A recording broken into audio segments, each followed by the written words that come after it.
Welcome back to the Garden Hutch. Today we're going to discuss week 9 of 2023. Let's get going.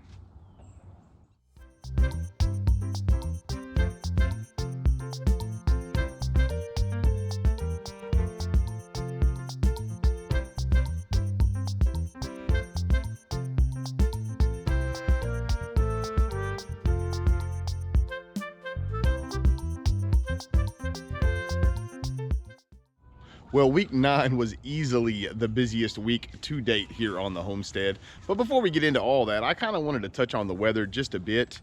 We had two systems move through this week. We had one early in the week and one later in the week. The one later in the week dropped a lot of water. So total last week, we got almost 6 inches.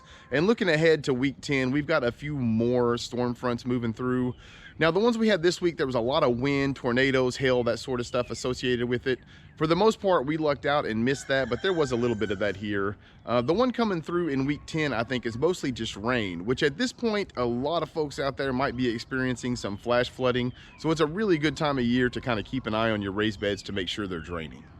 All right, with the weather stuff out of the way, let's talk a little bit about what got done during the week.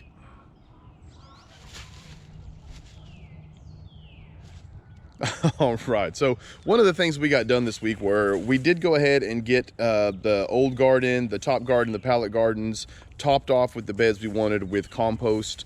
We did that right before either one of the big rains came through. So the good part is we don't have to worry about it being so hot.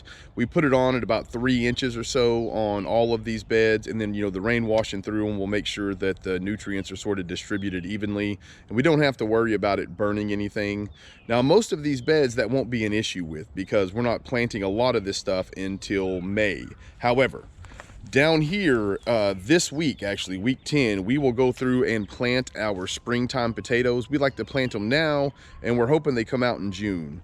This is the first time that we've done this to try to get sort of a round robin potatoes throughout the year. These will kind of be based on new potatoes. They don't have to get large or anything for storing. We'll probably eat them, through the first part of the summer until the tomatoes and things really start putting off a lot.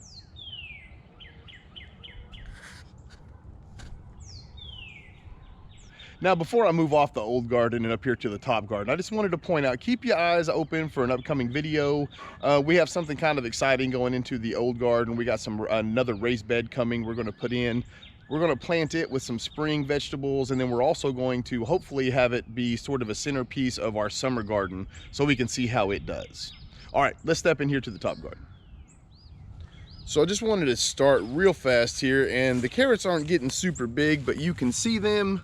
But the exciting part is the true leaves are starting to come out on the carrots. So that's really exciting. And all 3 rows all the way down, they've all taken and started to germinate. What we're hoping is that we get, like a relatively large harvest out of this. I'm hoping that all of this comes out of here right at the end of May or mid-June, so it'll have time to rest before we replant it in September. So also, I mentioned that last week we had quite a bit of rain and it was warm. So if you notice, compared to last week, our salad greens are looking really good. These radishes, I'm hoping that by middle of the week, we will be able to start pulling out radishes and cutting our own salad greens. So that'll put it, I don't know, roughly 10 days. Worst case scenario, 2 weeks from now, depending on how much water and sun we get over the next little bit. That bed down there is also still doing relatively well. The beets that I put in early down here, now the ones in the middle have done really, really well. The ones on the south side of the bed, they didn't take on almost any of them, and I think maybe that was because the sun wasn't high enough at this point to get them, like the 6 hours of sunlight that they need during the daytime. But you can see over here, where we put these in, those beets have taken significantly better. So what we're hoping is that these kind of take off, and we'll use them for greens as we thin them out, and then we'll eat the roots right around the same time, hopefully, as our carrots start coming out. So another big thing that we got done this week is we were able to get our summer vegetables planted.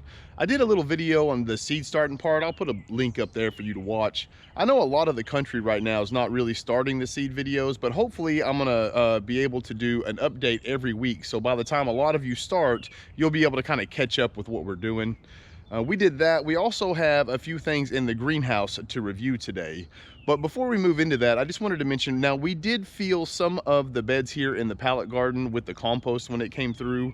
We're gonna let 2 of them kind of sit for the summer, because anybody who remembers the original videos, right, we put a lot of organic substrate in the bottom of the beds. So what I'm hoping to do is these bottom 2, I'm gonna let them set for this summer. And then what I wanna do is kind of dig down to the bottom and see what those logs look like. So I didn't want to put more compost on them that I was gonna have to dig through at the end of the year.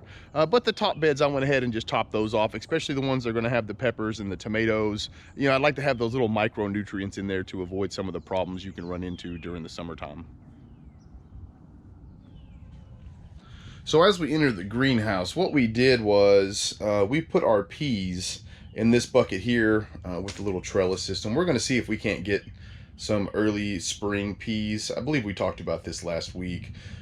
Anyway, this is what this looks like. We're going to leave this bucket in here. It won't have anything in the depth of the summer in it. It'll just be in here. I'll keep it watered though, so the microorganisms and such, you know, can kind of proliferate over that time period. But what I'm hoping to do is, starting maybe in October or so, I would like to go ahead and start growing a variety of lettuce in this, and hopefully that will last us through the majority of the summer, or I'm sorry, the winter time. Over there, you can see we have the extra peas that we haven't planted yet. I believe that we are going to try to use these as part of the spring vegetables that we are going to put in the new raised bed. Again, keep an eye out for the construction and the filling of that bed. We'll also plant it all at the same time. And then these will also accompany it. We'll have the onions, the greens, the peas on a trellis, and then from there we'll transition into a summer garden with tomatoes, herbs, and peppers. I just wanted to point out that we started these at the same time, and just because they're so prolific, the kale is already starting to come up. The basil and the dill, those are traditionally, they take significantly longer to germinate, but the kale is up. So as soon as this gets done and up, you know, we'll wait for it to get its true leaves and any risk of a hard freeze pass, and then we'll go ahead and put this in its permanent summer spot since that bed is ready to go.